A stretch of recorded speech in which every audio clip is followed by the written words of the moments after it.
a todos. Arratsaldeon guztioi, ongi etorri, eta eskerrik asko emoen egoteagatik.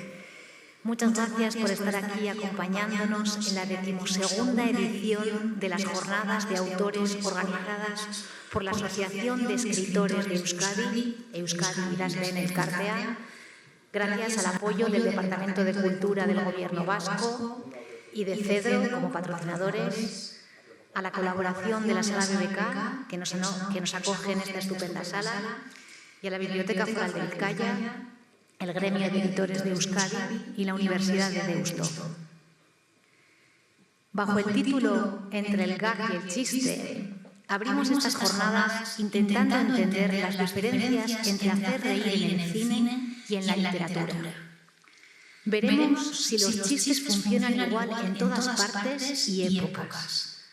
Cómo se hace la construcción de personajes cómicos en la novela o el guión, entre otras muchas risas. Nos acompaña el director de cine Borja Coveaga, licenciado en Comunicación Audiovisual por la Universidad del País Vasco. Debutó con los cortometrajes La primera vez, nominado al Goya, Éramos pocos, nominado al Oscar. En 2003 dirige la primera temporada del programa de humor inolvidable y rompedor Vaya Semanita, de ITV. Como director y guionista, su primer largometraje es Pagafantas, al que siguen No controles, Negociador y Fe de Taras. Coescribe con Diego San José 8 apellidos vascos, 8 apellidos catalanes y la adaptación del cómic Super López. En televisión ha escrito para series como El Ministerio del Tiempo y ha dirigido Justo antes de Cristo, Vamos Juan y No me gusta conducir, de la que también es creador. Sus últimos trabajos son la serie Su Majestad para Amazon Prime Video y el largometraje Los Aitas. María Eugenia Salaberry, desde el año 2012, preside la Asociación de Escritores de Euskadi.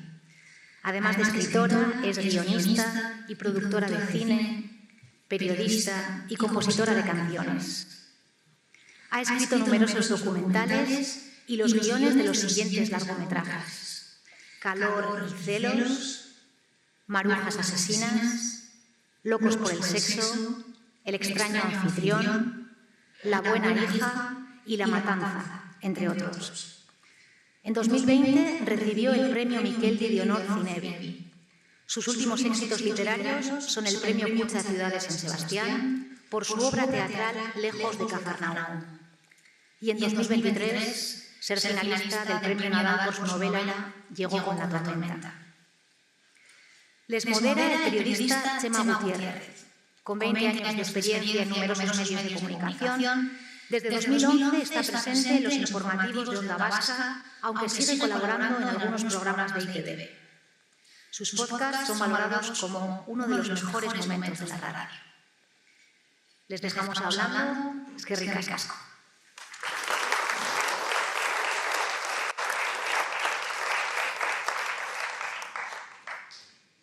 Arratsaldeon. Aquí, tú aquí. Apóyate. Arratsaldeon, buenas tardes. Tengo que ampliar mi currículum en LinkedIn, después de los vuestros. He quedado fatal. He quedado fatal, madre mía. Bueno, bienvenidos, bienvenidas.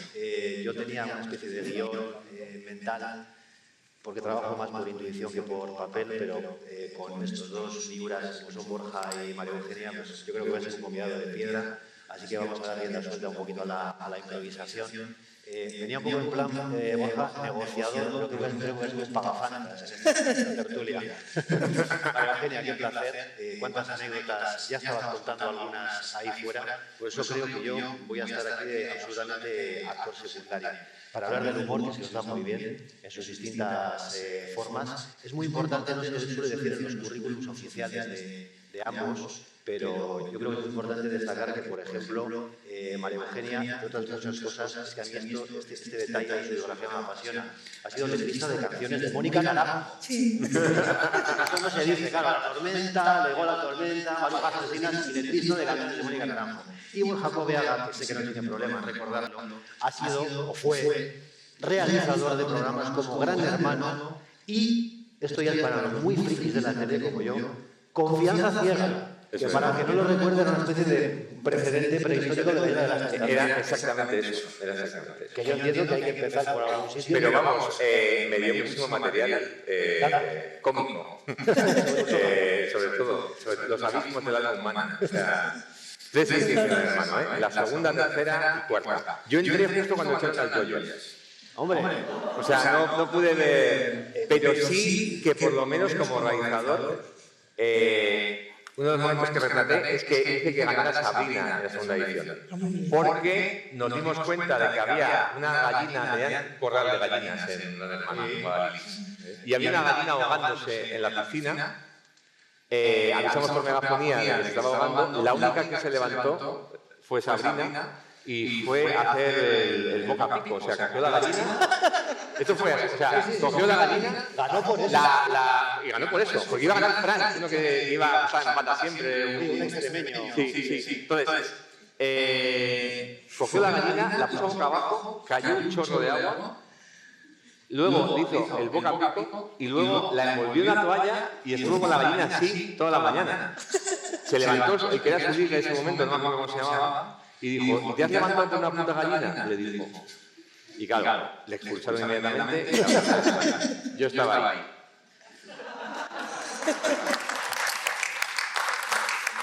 Que hay que decir, a pesar de lo que mucha gente pueda pensar, al menos en esas primeras ediciones, que había algo sí había, pero muy poquito guión. No había nada. Había guionistas que, de hecho, yo coincidía, en ese momento Nacho Vigalondo y yo compartíamos piso en Madrid. Y Nacho era guionista, pero los guionistas lo que hacían era, había dos vertientes, o bien eran los que escribían, se llaman las pruebas, por ejemplo, hacer el Camino de Santiago en estos rodillos, o sea, de gimnasio, ¿no? Como esas cintas de gimnasio, o montar una granja, o sea, los que ideaban qué tenían que hacer, porque siempre estaban mirando el techo todo el rato, y tenían que buscar las actividades, y luego guionistas que se hacía al contrario de lo que se escribe. Normalmente tú escribes y luego va a la pantalla, pero aquí era lo contrario. Veías lo que pasaba y lo guionizabas. Porque había una experta en culebrines, una guionista cubana, que llegaba todos los días a las 5 de la mañana a la casa de Guadalix, veía el material y decía, bueno, aquí está la trama esta, de estos que están liados. Aquí está la trama de estos que se odian. Y así. O sea, ya sé, perdón, estamos hablando de reality shows, o sea, ¿de qué va la charla? El humor va de que el humor está en todas partes de que la la realidad. María Eugenia, hablando de Grandes Hermanos, ¿cómo fue esa experiencia tuya en la casa de Mónica Naranjo escribiendo letras de canciones? Pues muy bien. En aquel momento Mónica, bueno, estaba Tommy Motola. El famoso productor, Tommy Motola.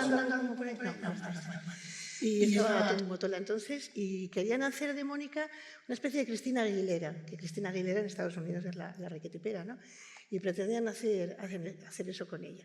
Y en aquel momento Mónica, creo que se acababa de divorciar ya del primer marido y tal, me parece, porque también le conocimos, pero no, yo creo que por ahí. Y habían venido a su casa unos italianos. Estábamos allí, es un caso muy grande, un pueblo al lado de Barcelona. Y estábamos ahí los italianos, estaba yo y tal, porque trabajábamos, tenía abajo el estudio ella y tal. Y entonces yo me levantaba y me solía encontrar con una productora, que era una italiana, Giulia, no sé, Giulia Fasino, no me acuerdo cómo se llama. Y la tal Giulia le decía, hola, buenos días. Y decía ella, buenos días, stronza putana. Y yo, pues, al cabo de unos días, dale que te pego con lo mismo, le digo a Mónica, ¿qué significa stronza putana? Dice, pues puta estúpida, como su nombre indica, ¿no? Digo, mira qué simpática la productora italiana. Total, y al día siguiente bajo y le digo, buongiorno, stronza putana. Oye, se acabaron las tonterías. Entonces, con Mónica muy bien, Mónica es muy simpática, es muy agradable trabajar con ella y tal. Su familia es muy maja, nos hicimos muy amigos del que ha sido su segundo marido, seguimos siendo muy amigos de él y tal.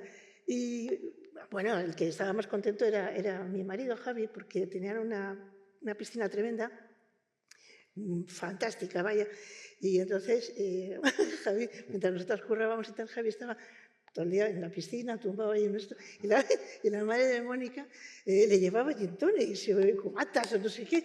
Y cuando salíamos estaba contentísimo, claro, pues llevaba toda la tarde moreno a tope y venga a forrarse. Y tenía muchos perros, Mónica, le encantan los perros. Tenía una perra muy grande que era súper maternal. Entonces Javi estaba entre la madre y la perra, vamos, que no sé cómo no me dejó, porque era el hombre más feliz del mundo. No, es muy, muy agradable trabajar con ella, es una tía muy maja. Sí. Y entre el gag y el chiste, ¿dónde os posicionáis vosotros? ¿En todo? Bueno, depende de lo que estás haciendo, depende, ¿no? del momento, depende de la escena, depende de la Estaba historia. pensando para la charla esta, estaba pensando exactamente en qué se diferencia, porque ya he llegado a la conclusión que igual es nada acertada, pero el gag es una cosa muy puntual, ¿no? y muy visual, ¿no? Y luego es una cosa que es estupenda porque muchas veces al no tener diálogo ni nada, vale para todas las culturas, vale para todas las edades. O sea, tú le ves a Charlotte y a todo el mundo le gusta Charlotte, ¿no? El chiste no, el chiste tiene un principio, un medio y un final, ¿no? Se supone un final sorprendente y tal, ¿no? Y estuve viendo también cosas del cine mudo, para comentarlas aquí y tal. Una de las cosas que me llamó la atención fue, ¿os acordáis de...? Ay, lo tengo por aquí. Sí, por favor, Buster Keaton. Sí. Es que ya estoy con los nombres que parezco con mi abuela. Y entonces Buster Keaton tenía, si recordáis, era un actor de cine mudo que siempre tenía esto imperturbable, ¿no? Pues aquel hombre pobre tenía pobrecillo, tenía firmado por contrato que no podía reírse nunca, pero en ninguna circunstancia, nadie le podía ver riéndose. Uy, le costó al final la salud mental, acabó en una clínica porque, claro, es que no puedes reírte y estar todo el día haciendo cosas para que los demás se rían, me parece como durísimo, ¿no? ¿Borja? Pues sí, yo creo que lo del gag tiene, o sea, que al final tienes algo más elaborado, algo que está como más representado, y el chiste pues va desde eso de un inglés, un español y un francés, con esa estructura, y que desde luego también puede haber gags que son verbales, ¿no? O sea, la parte contratante de la segunda parte es un gag verbal, pero sí que algo que se ponga como en escena, ¿no? Y que tenga una representación muchas veces visual y muchas veces verbal. Y el chiste, pues puede ser unos chistes de diálogo, cosas más... tiene que ver más con la ocurrencia, mientras creo que lo otro es más elaborado, no sé. Pero bueno, también hay chistes elaboradísimos, o sea, el chiste chiquito es elaborado hasta el infinito. A mí otro día me contó un amigo, le comenté que íbamos a hablar de esto, y me contó un amigo, te voy a contar cuál es mi chiste favorito. Yo pensé, mi madre, a ver qué me va a contar este. Y su chiste favorito es, un tío le pregunta a otro, ¿y a ti qué te gustan más, las rubias o las morenas? Y dice, sí. Ahí se termina el chiste. Dejémoslo a contar. Para mí es, claro que lo veo desde fuera, que no soy un profesional de lo vuestro, para mí es muy complicado hacer o trasladar el humor escrito, el humor del guión, que en el caso de Borja luego él mismo lo traslada, bueno, y en tu caso, pues Javier, que todo queda en casa también, ¿no? Pero el trasladar el guión, porque se da la circunstancia de que tú puedes leer una novela, un relato, una obra de teatro, que te partes de risa leyéndola y luego cuando la ves en formato cine le falta algo, ¿no? ¿Es un reto eso, Borja? Sí, este guión... desde el punto de vista del guionista puede llegar a ser muy duro, porque tú te has imaginado de una manera y a lo mejor el director o la directora ha encontrado... Claro, yo creo que sobre todo la comedia tiene dos elementos fundamentales, aparte de la brillantez con la que está escrita, que es el tono y el ritmo. Y el tono y el ritmo no están en el guión, porque son cosas muy, muy abstractas, ¿no?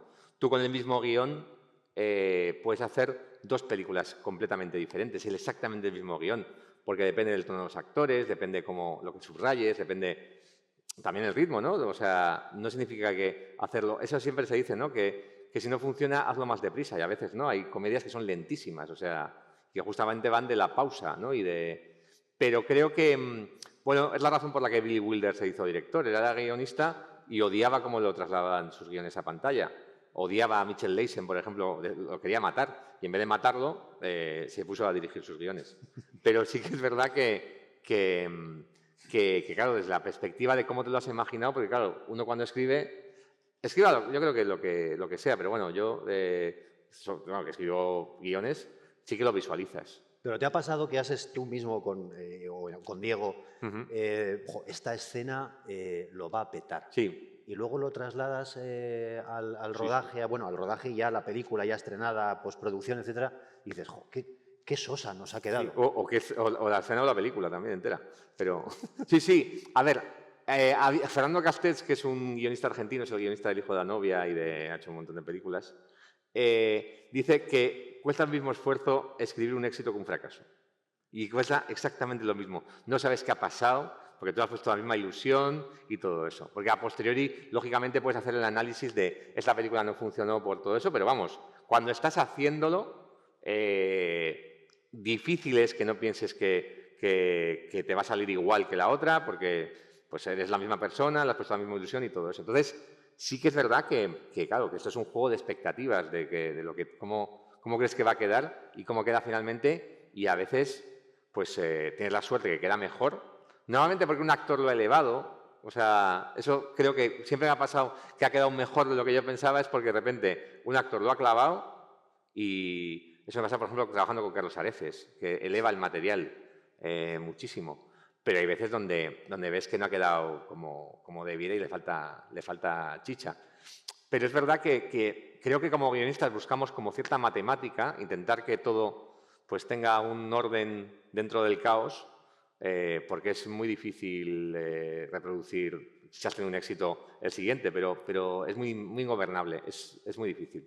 María Eugenia. Difícil. Pues mira, nosotros siempre que hacemos una película vamos luego varias veces al cine para ver qué es lo que funciona y qué es lo que no funciona, porque muy a menudo no es lo que tú crees, ¿no?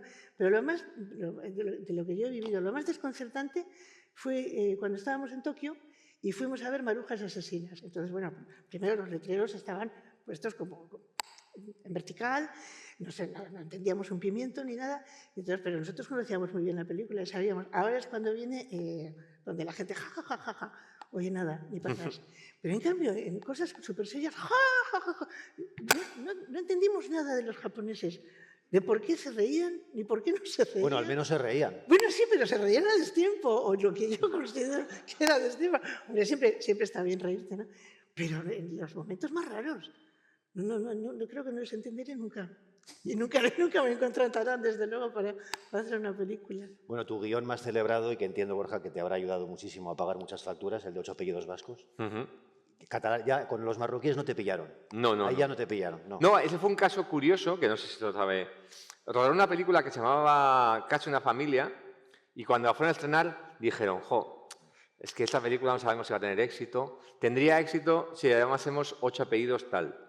Y lo hicieron. O sea, coger cualquier película, de repente le pones 8 apellidos. Me acuerdo, esto creo que en Latinoamérica es medio frecuente, porque me contaron que después de hacer El secreto de sus ojos, que fue un exitazo, sí. Darín hizo la siguiente película, que creo que se llamaba Carancho, y en Bolivia o así la llamaron El secreto de sus ojos 2. Y no tenía absolutamente nada que ver. Pero claro, para atraer a gente, eso. Bueno, pues 8 apellidos marroquíes es exactamente lo mismo. O sea que funcionó bien. Sí. Porque, claro, podía ser publicidad engañosa el primer fin de semana, pero el segundo fin de semana siguió yendo a la gente. O sea que eso, es que no era una película de 8 apellidos al principio. Decía que volviendo a lo que funciona y a lo que no, que ahí sí que no hay un guión escrito. Luego, una vez que pertenece al público, llega la sorpresa, ¿no? Que 8 apellidos vascos, todo el mundo dice, o todo el mundo decís, que no teníais ninguna gran expectativa o perspectiva. El director era Emilio Martínez Lázaro, el que más lo tenía más claro. Confiaba. El que más confiaba era él. No dejaba de ser... Pero todos decís que iba a ser una peliculita que, bueno, a ver lo que pasa. Pues no una película muy cara, es verdad que era Telecinco y te va a dar mucha publicidad y todo eso, pero una comedia de relativo éxito, no eso. Ahí sí que había algo de fórmula, porque creo que Diego San José y yo metimos ahí por la vez 24 el chiste de que... Sí, viene del sur. ¿De dónde? De Vitoria. Ese lo hemos metido en todas las películas. O sea, eso sí que es... Que dices, bueno, lo metes y funciona. Pero es la única certeza que tengo, porque yo me acuerdo que cuando empecé a trabajar en esto, me llamaban mucho para dar clases y daba clases en escuelas de cine y todo eso, y lo tenía todo como súper claro de esto tiene que hacerse así, esto funciona, esto no funciona. Y conforme pasan los años, esas certezas se han ido difuminando completamente y ya no voy a dar clase porque me parece un engaño. O sea, o sea, ya no tengo, es como si de repente, no sé, un profesor de religión, un cura pierde la fe y sigue dando clase. Entonces, es verdad que lo que pasa con Chapelillos es que, claro, como un poco lo que decía antes, no encuentras la fórmula porque, lógicamente, te gustaría que tanta gente fuera a ver tu película. Pero sí que es verdad que fue como una especie de cosa de el momento adecuado, en sitio adecuado, un conjunto de un reparto que de repente estaba en estado de gracia y no había esa expectativa. Me acuerdo cuando se hizo como una porra de cuánta taquilla iba a hacer y Dani Rovira, que era la primera película que hacía, dijo, va a hacer 10 millones. Y todo el mundo se rió de él, pero vamos, a saco. Porque decía, ¿cómo se nota que es la primera peli de veces? Pero va a hacer 10 millones esto, o sea, por favor, vete a tu casa, tal, no sé qué. Hizo 53 o 50 y algo. Sigue siendo la más taquillera del cine español. Sí, pero esto, o sea, quería ilustrar lo llamativo que era la expectativa, que no era, era impensable que fuera a funcionar así. A eso voy, María Eugenia. No hay una fórmula, una tecla para saber, esto va a ser un éxito cuando lo tienes escrito y luego lo trasladas a imagen. Hombre, es que yo creo que siempre piensas que va a ser un éxito, porque si no, ni te pondrías, ¿no? O sea, hacer una película es aparte de un lío tremendo, es costoso, tal. Billy Wilder... A veces hay accidentes felices, ¿no? Como la propia... Pues fíjate, o el rodaje de Casablanca, que fue como rodaje un desastre y nadie confiaba en... Y es la película más emblemática de la historia. Sí, los accidentes existen. Bueno, él se accidenta bastante, ¿no? hay un montón de éxitos en su currículum. Pero mira, Billy Wilder, por ejemplo, firmaba en todos los guiones CD. Y le preguntaron, ¿y esto? Y dice, cundeo. La verdad es que yo no es que sea creyente, pero como hacer una película es una cosa tan complicada, cualquier ayuda es necesaria. Entonces, a ver ese que anda por ahí por las nubes y si nos echa un cable. Y todos los guiones nos ponían CD. Yo creo que tú siempre piensas que va a ser un éxito, pues si no, no te meterías. Te metes en un follón de AUPA, de gente, de pagar, bueno, es un lío. Sí, pero es verdad que hemos vivido mucho la dicotomía de éxito y fracaso y creo que cuando han llegado las plataformas o se estrenan muchas películas, porque claro, antes eran bobinas de cine, pero ahora son digital, con lo cual al final cada fin de semana se estrenan 14 películas o vamos, 10, 14 películas se estrenan cada fin de semana y en plataformas, entre las series y las películas, pues muchísimo, ¿no? Y creo que uno de los mayores problemas, y esto también afecta mucho a todos los géneros, pero a la comedia también, es la irrelevancia. O sea, no es que seas un fracaso, sino que es como que no existes. Y muchas veces pasa que es una película y nadie se ha enterado. Y te preguntan, oye, ¿la próxima para cuándo? No, si la estrené la semana pasada y ya no está en el cine. Que es algo que puede pasar bastante.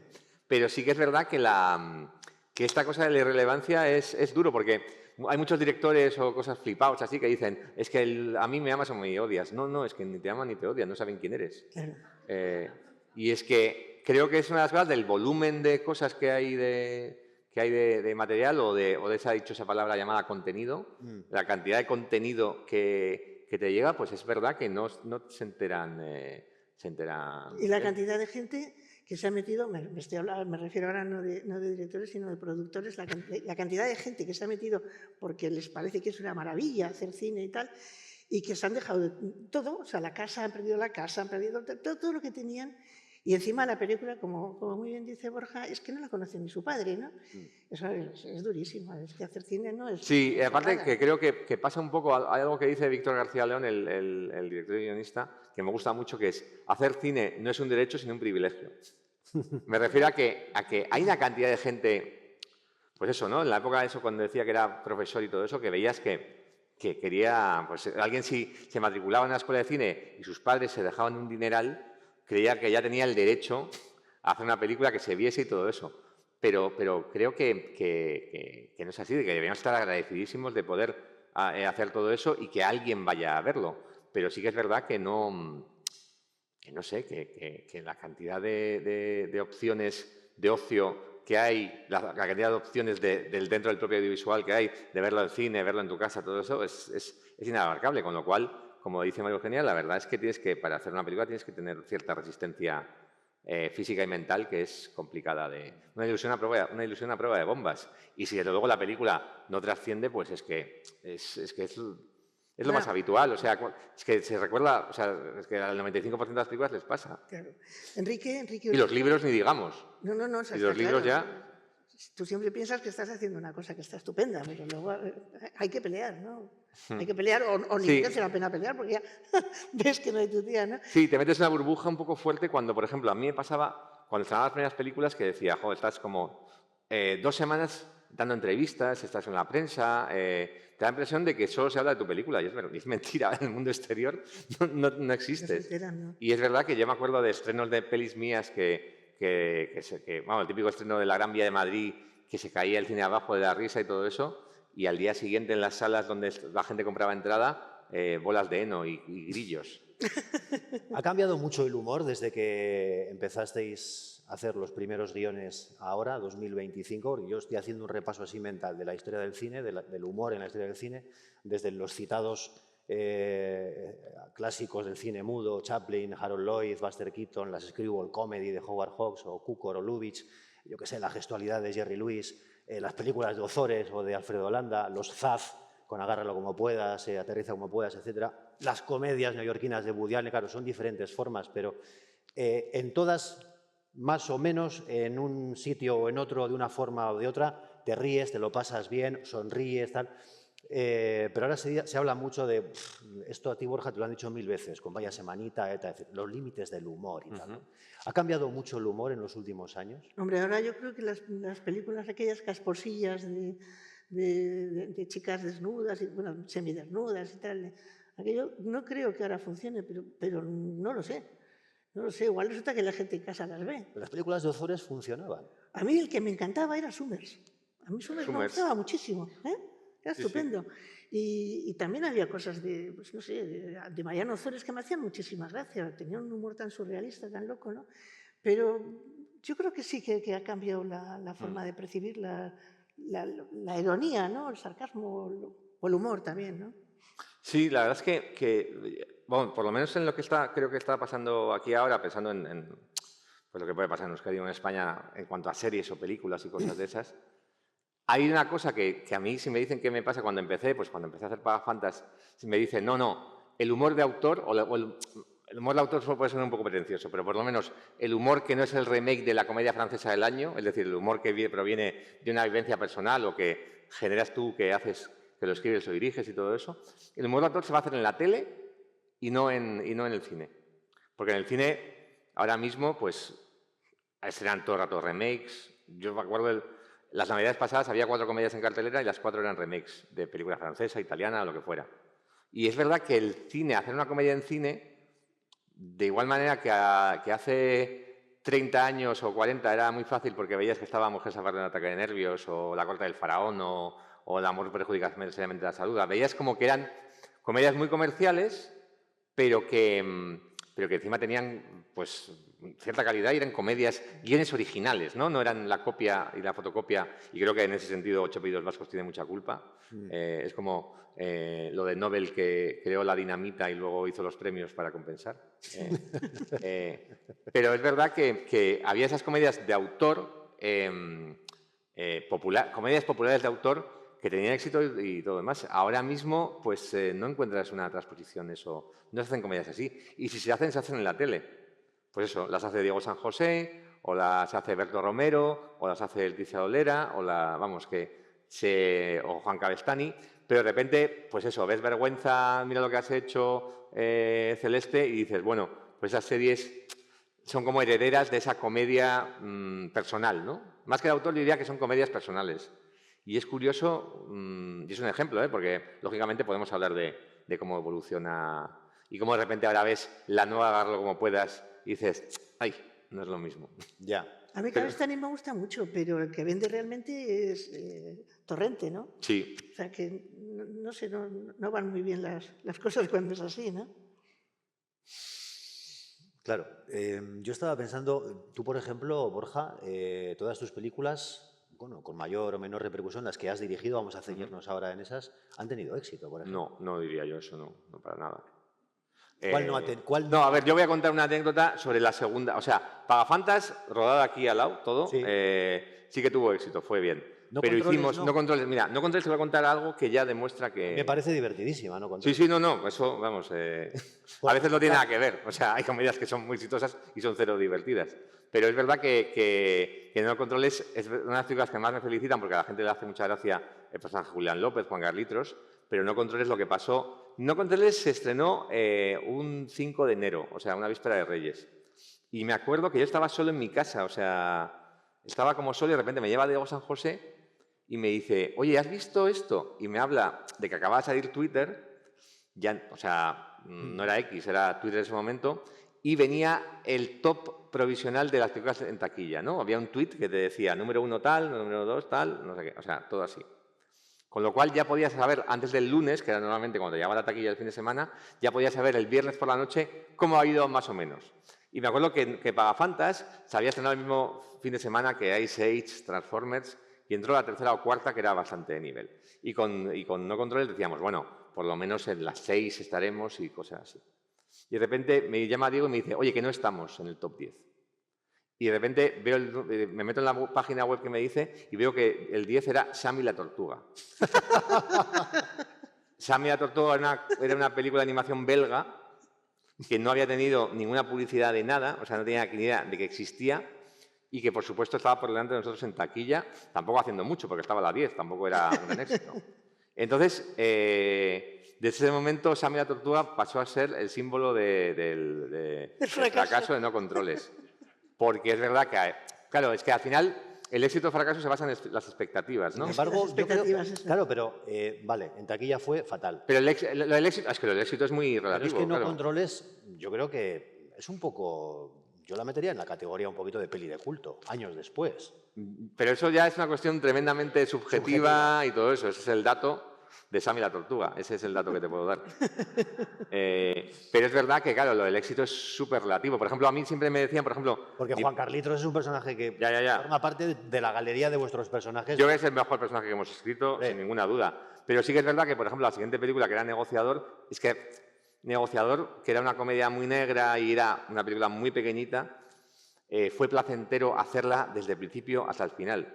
Y costó pues una décima parte de lo que suelen costar mis pelis y recaudó muy poco. Y todo el mundo decía, ¡ay, qué poco ha ido! Tal. Y yo, pero a ver, para mí ha sido perfecto, porque todo el proceso ha sido gozoso. Ha ganado un premio en Donosti, la han nominado al Goya, ha ganado el Feroz a Mejor Comedia. O sea, dentro de lo que era una película rodada en 2 semanas. O sea, normalmente las películas normales se rodan en 5, 6, 8 semanas. Esta en 2 semanas, para mí fue como un... Por eso digo que lo del éxito, el concepto de éxito es completamente subjetivo. Es muy raro el concepto de éxito porque también depende de la percepción o expectativa que tengas al respecto, ¿no? Entonces, es verdad que puede dar la sensación de que alguna película que haya hecho, no, ha ido bien porque el paso del tiempo la ha tratado más o menos bien y hay otras que no sé.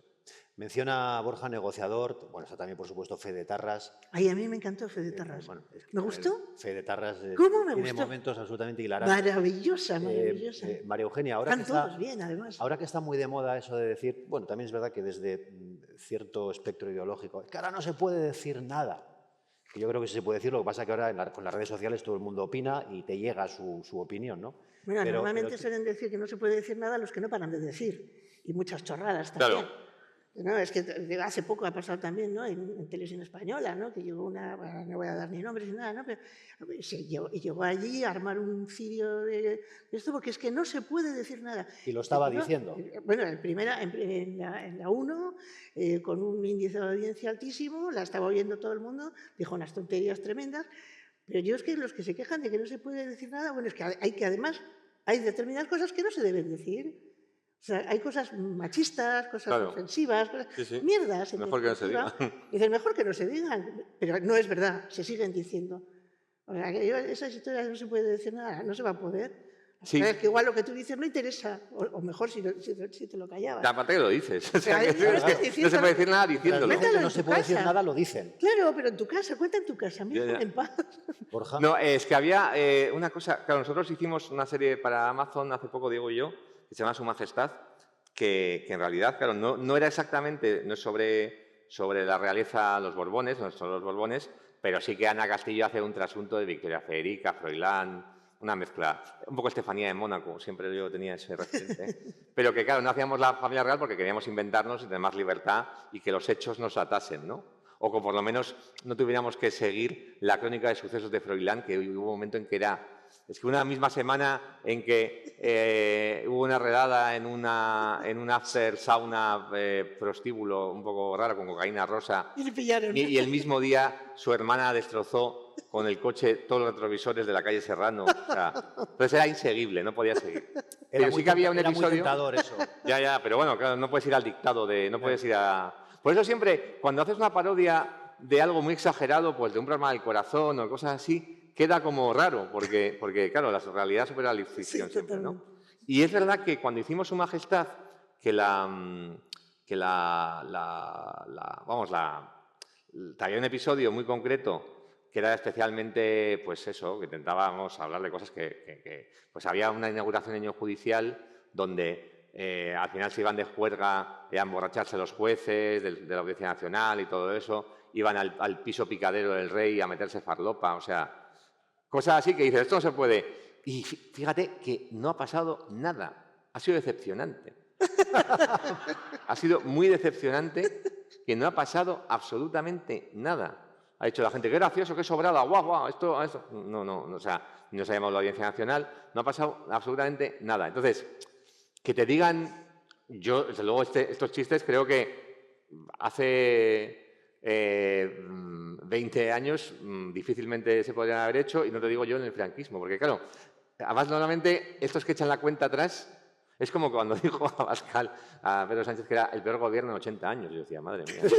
Lo dijo muy conscientemente, lo dijo con toda la intención, no lo dijo inocentemente de ninguna manera, aunque tampoco parece que las matemáticas sean su fuerte, pero sí que es verdad que esto dices, joder, no se puede decir nada. Hace 10 años no podías hablar del rey, no podías hablar de... Joder, han echado... El primer programa de la semana, el programa este que hizo Fernando David Trueba, lo quitaron porque invitaron a un escritor, a Kim Monzó, que había hablado mal de una infanta. Sí, es verdad. Y es que se nos olvidan esas cosas. Es que, claro, o sea, si esa gente... Bueno, yo digo, sí que digo nombres. Si está Arturo Pérez Reverte o Mariló Montero o Pablo Motos diciendo que no se puede decir nada, que se acuerden de este tipo de cosas, que los programas lo quitaban porque salía un tío que había hecho un chiste de una infanta.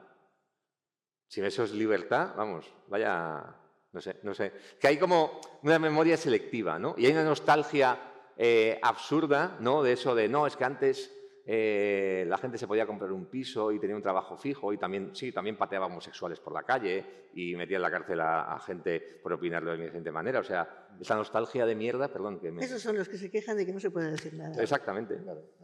¿Y os habéis llegado a autocensurar en algún momento precisamente por eso, por la corrección política? Sí. ¿Con qué? No, pues sí, ya... bueno, está en streaming, es que esto no se puede decir porque está en streaming. Que si estuviéramos nosotros podríamos contar algún... Luego os cuento todo. Pero es verdad que estamos en y a cada uno en persona también, pero así en streaming no. Claro. Yo muy poco. La verdad es que siempre... Pues yo creo que por vaya semanita, que venía un poco, más que un deseo de provocación de una inconsciencia juvenil, porque éramos muy chavales cuando empezamos, pero siempre es como la cosa de un humor rompedor, pero creo que nunca he tenido la sensación de un humor rompedor, sino un humor de lo que nos rodea, ¿no? Quiero decir que en vaya semanita, por ejemplo, por poner un ejemplo de las cosas que hacíamos, aunque se podría decir lo mismo de Fe de Tarras o de 8 Pedidos o de muchas otras cosas que hemos hecho, pero más que una intención de ruptura, había como una intención de describir lo que te rodeaba, ¿no? Y que no tenía que ver con la sátira política, de parodia, de ideología, sino que hablabas un poco de cómo el conflicto vasco afectaba a lo cotidiano, ¿no? Había un sketch que nunca llegamos a hacer, pero que era muy frustrante, que era de un señor de la izquierda Berchale que iba a un kiosco de incógnito a comprar La Razón porque regalaban un DVD de una película que no tenía. Ya sé que sea un poco antiguo esto de ir a comprar al kiosco un periódico en papel para que tenga un DVD, pero claro, vaya semanita, tiene 20 años. Y nunca llegamos a hacer este sketch, pero representa claramente lo que hablábamos. No hablábamos de que si Otegi dice esto, que si Ibarretxe dice lo cual. Siempre estábamos con la cosa de cómo afecta lo cotidiano, lo político y todo eso. Entonces, pues lo que pasaba en el sketch era que de repente le veía a un amigo, entonces se comía la cabecera, le atropellaba el coche y todo eso. Pero es que, claro, luego veías, yo me acuerdo que después de este sketch, de repente, hubo un programa de Salvados, cuando hacía Jordi Évole hace mucho tiempo, que iba a Hernani, iba donde el kiosquero y preguntaba qué periódicos se vendían, ¿no? Y decía el kiosquero, pues, pero la semana pasada se vendió mucho La Razón porque regalaban un patinete. Y claro, dices, coño, es que estamos clavando. O sea, no es por... Pero claro, es que lo que creo que Vaya Semanita hacía era destensar, no una situación trágica que lógicamente había, que había atentados, que había víctimas, que era una situación aterradora, pero sí la tensión política, la violencia sorda que había en el lenguaje y cosas así. A mí me fascina mucho el lenguaje, ¿no? Lo que quiere decir, los eufemismos, todo. O sea, y creo que la comedia ahí surgía de decir, joder, que nos fijamos en unas chorradas. O sea, la conclusión es, joder, nos volvemos locos con unas chorradas. O sea, eso es el asunto.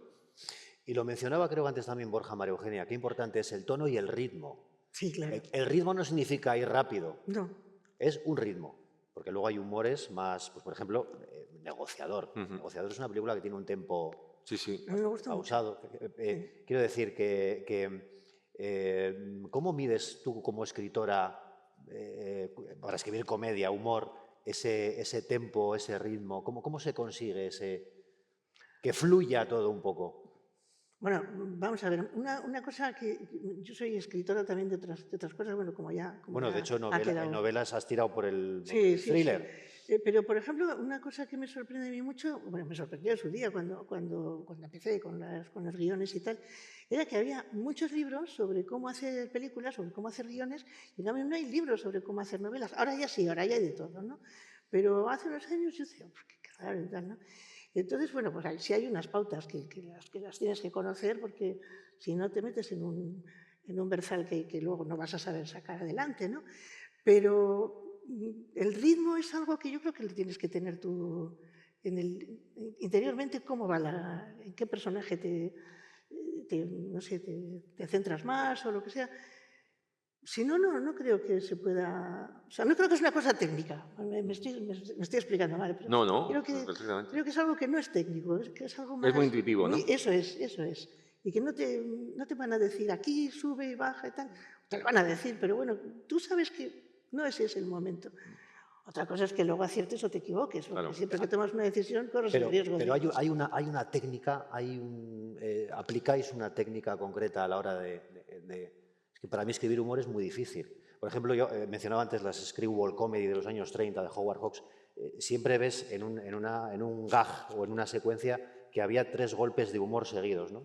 Cary Grant se tropieza, luego le empuja a Katharine Hepburn, le rompe el pantalón, luego siempre había como pam, pam, pam, pam. O sea, hay una técnica realmente ahí, no es ponerme a escribir y ya está, ¿no? Ya. Hombre, no solamente está en el guión, lo que importa muchísimo es la dirección, ¿no?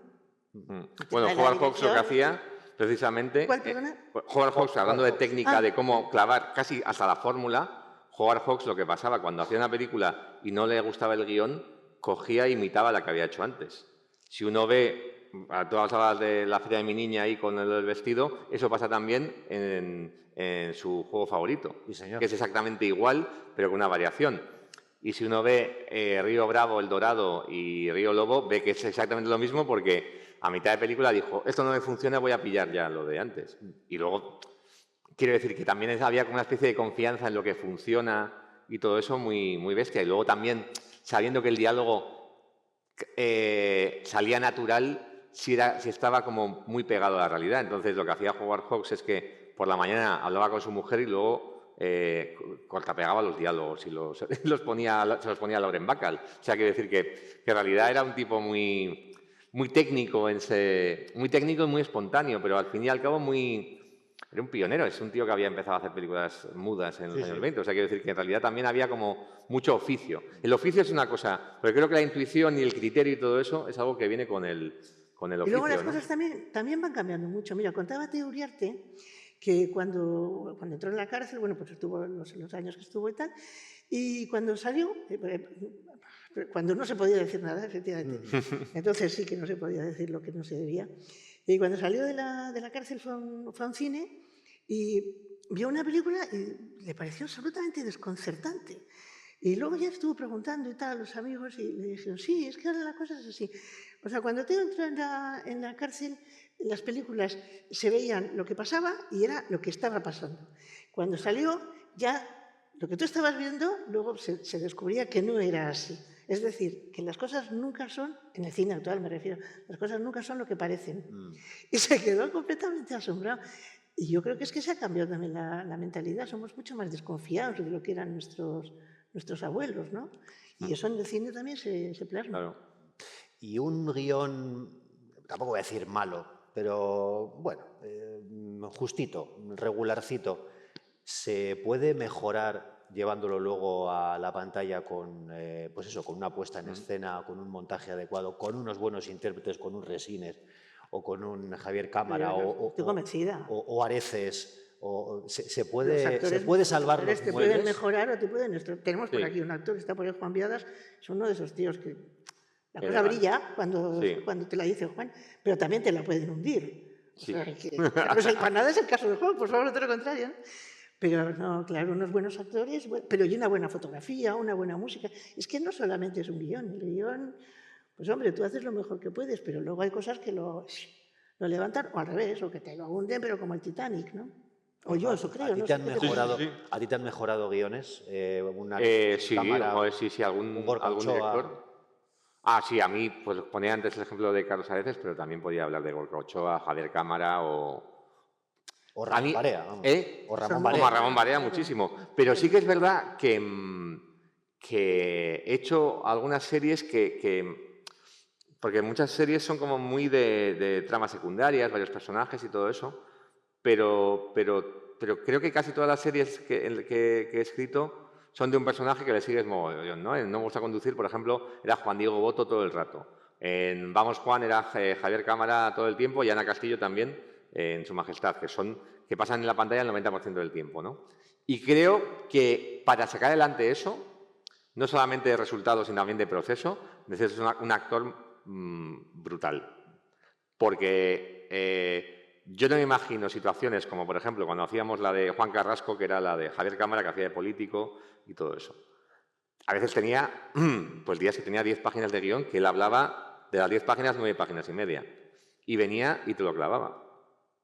O sea, cumplías tu jornada de rodaje, porque claro, al final con el rodaje vas muy apurado, quieres hacer más cosas de las que puedes, pero se podía hacer porque Javier Cámara lo hacía. Lo hacía increíblemente bien, pero hay que aprenderse 10 páginas al día. Bueno, en las series diarias es más todavía, pero fíjate que esas son muy corales, ¿no? Que son de muchos personajes y mete tal escena.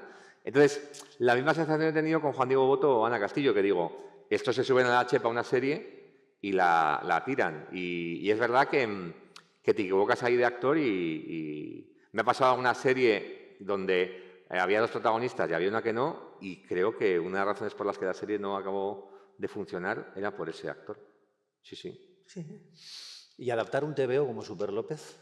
Pues eso sí que es complicado y eso no sé. Lo bueno es que se puede hablar ya cuando ha pasado mucho. Bueno, de mis pelis la favorita de mi hijo, desde luego. Pero sí que es verdad que a mí me pasa un poco con eso, que Javier Ruiz Caldera, el director, que ha hecho Volcan y que hizo Spanish Movie, Promoción Fantasma, venía a hacer Anacleto, Agente Secreto, otra adaptación del cómic, ¿no? Y yo me acuerdo que habíamos empezado a escribir Super López, fui a ver Anacleto y la vi y dije, ostras, esto es lo que yo quiero hacer con Super López. Pero claro, el director ya la había hecho. Claro.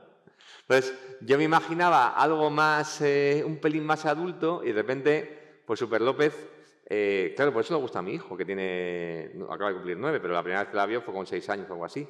Y es verdad que no me quedé del todo a gusto porque decidimos no adaptar ningún cómic concreto y creo que está un pelín desdibujado el López de Super López. Pero no creo que sea una cuestión de que sea culpa de Javi. De repente le metimos demasiado trama romántica, pero eso ya es una perspectiva que uno ve su trabajo. Estamos hablando de una película de hace ya 7 años y si no miras con perspectiva esa, todo eso. Pero yo creo que ahí no anduvimos muy finos con la adaptación. No estoy muy contento. Vaya. Sí, pero bueno, eso es lo que sé. Cosas que pasan. María Eugenia, ¿alguna de tus novelas las ves adaptables al cine? Bueno, tú sí las verás adaptables, pero Sí. ¿se podrían adaptar? ¿Hay alguna cosa por ahí, algún proyecto o algo? Digo, porque Sí. los thrillers... Sí. Porque los thrillers y las novelas policíacas es algo muy cinematográfico también, ¿no? Sí, algo hay, pero ya veremos cómo llega, si llega a término. El ¿no? streaming te está coaccionando. No, no, es que no, lo que va, lo que me esto es que tengo memoria y he visto muchas veces cosas que, bueno, como que eso ya está y de repente, pues no estaba, es que es muy difícil, Ya. ¿no? Que las cosas salgan. En este momento es dificilísimo. Sí. Y, bueno, siempre ha sido, ¿no? Pero bueno, y no sé. Yo creo que es mejor no hablar hasta que realmente Lo dejamos las ahí. cosas estén cerradas. Yo no sé si está o no previsto, pero ya que tenemos aquí al público escuchando muy atentamente, si quieren hacer alguna pregunta, comentario. Sí, Gorka.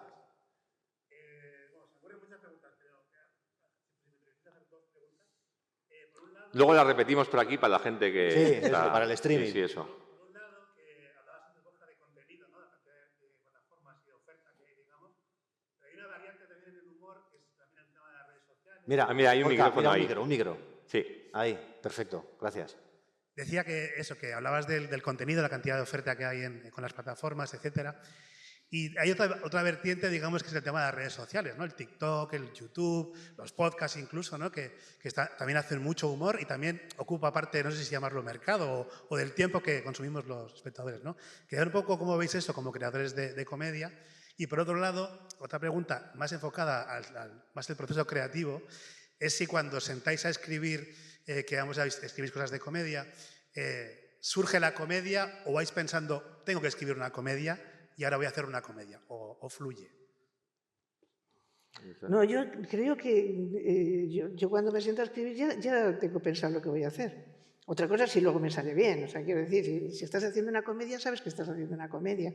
Pero ya vas con la idea de hacer la comedia, ¿no? ¿Perdona, Gorka? Vas con la idea de hacer la comedia ya. Hombre, sí, claro.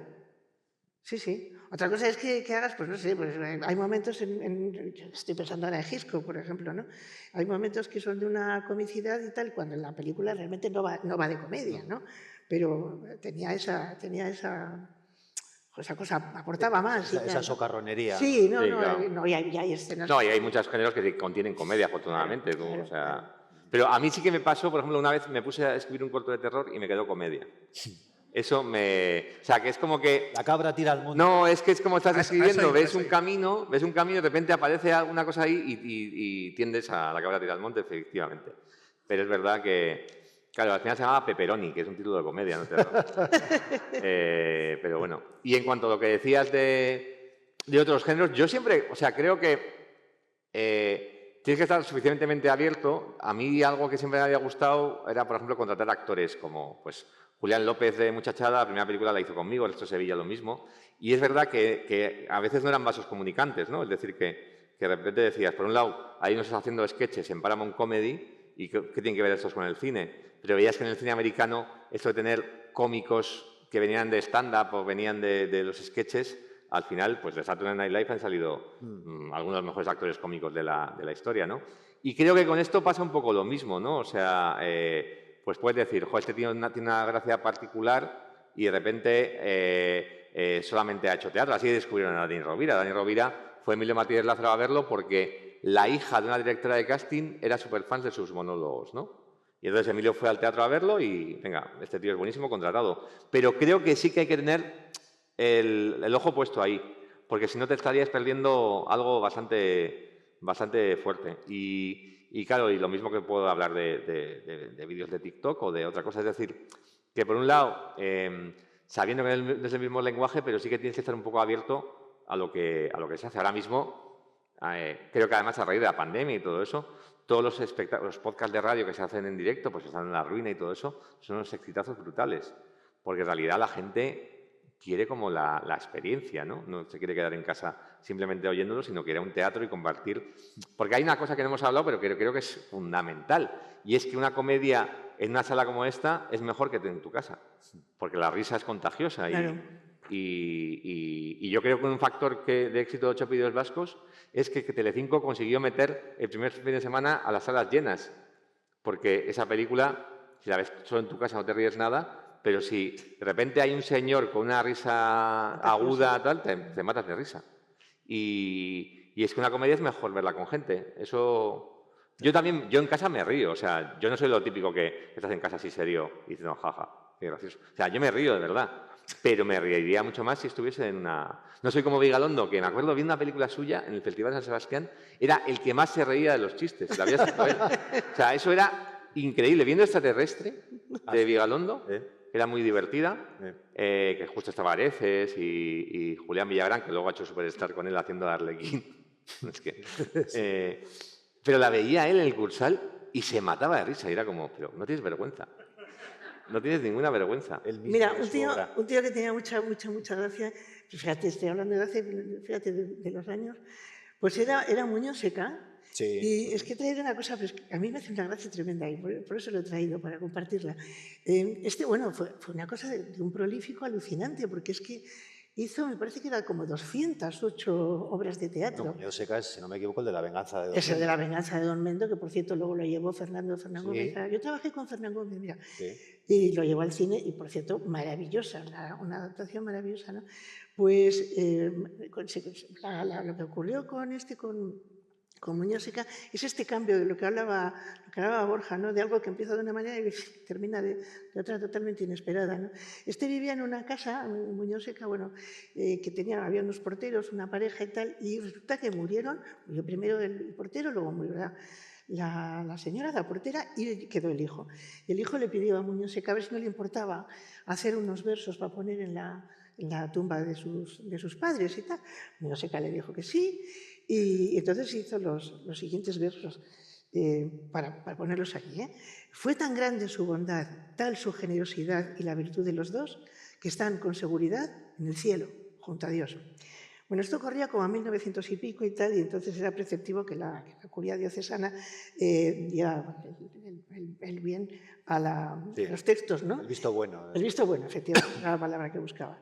Entonces, bueno, pues resulta que en este caso dijeron que no, que es que afirmar aquello de un modo categórico, pues que unos fieles hubieran ascendido al cielo sin más, pues que eso no se podía publicar así, ¿no? O sea, no se podía insertar así, ¿no?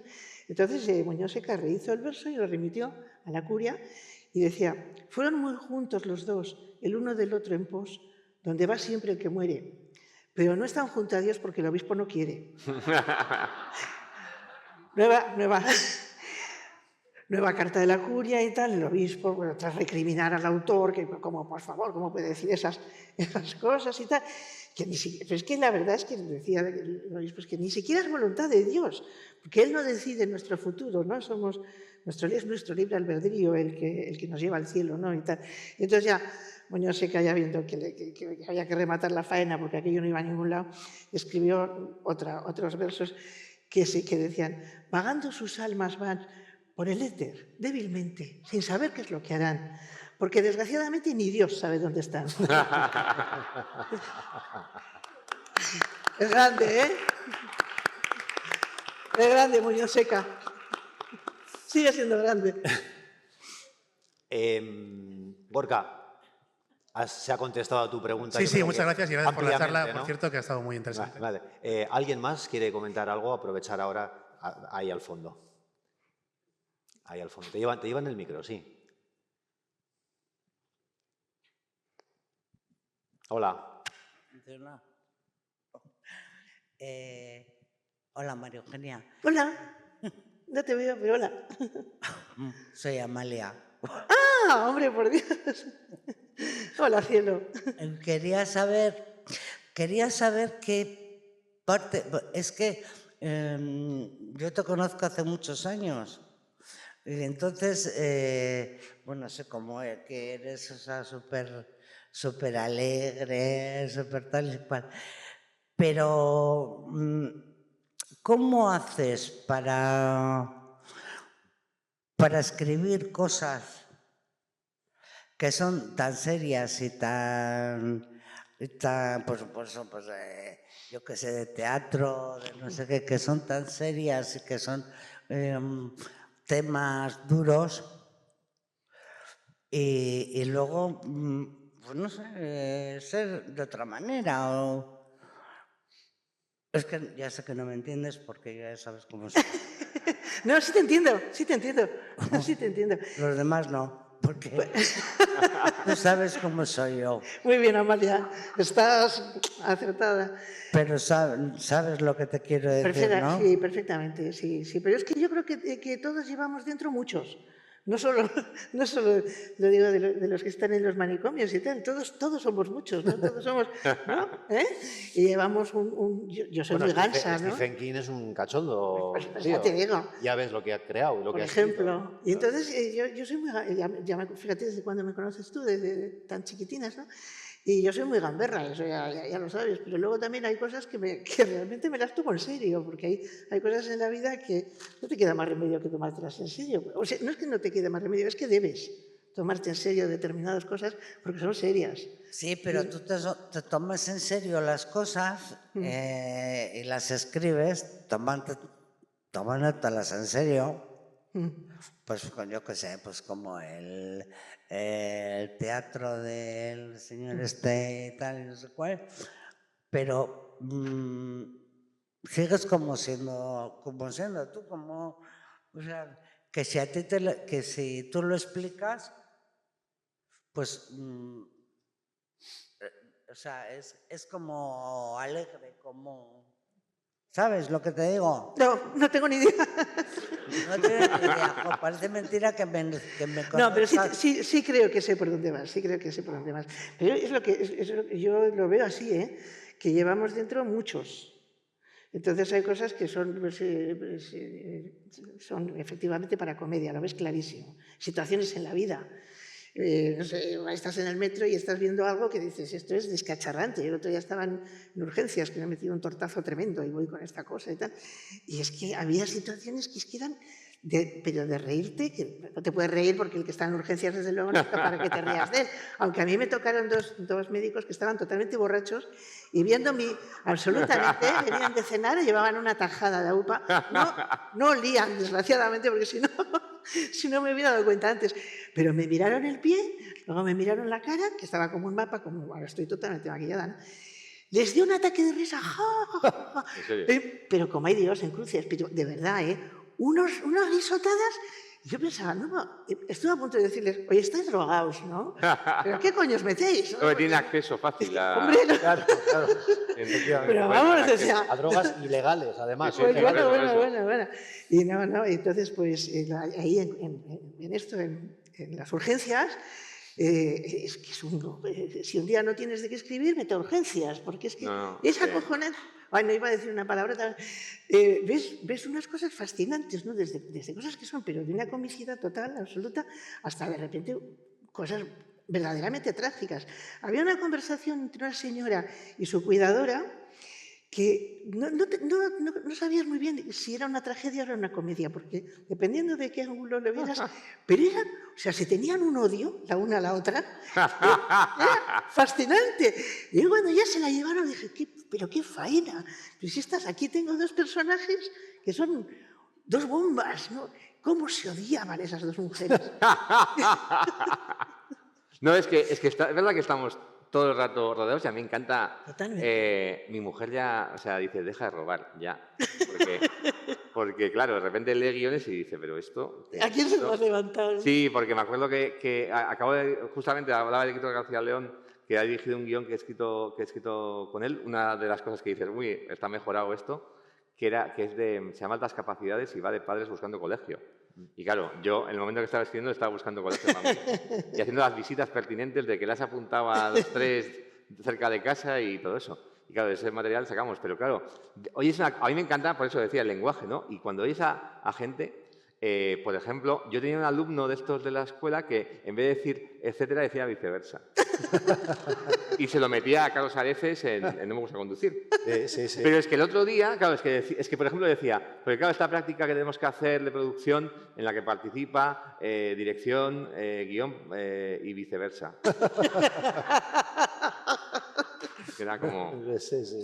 Y el otro día había una persona que conocí, ya me fascinaba, que para reforzar su argumento te decía todo el rato, es que es lo que decías antes, y tú no habías dicho nada.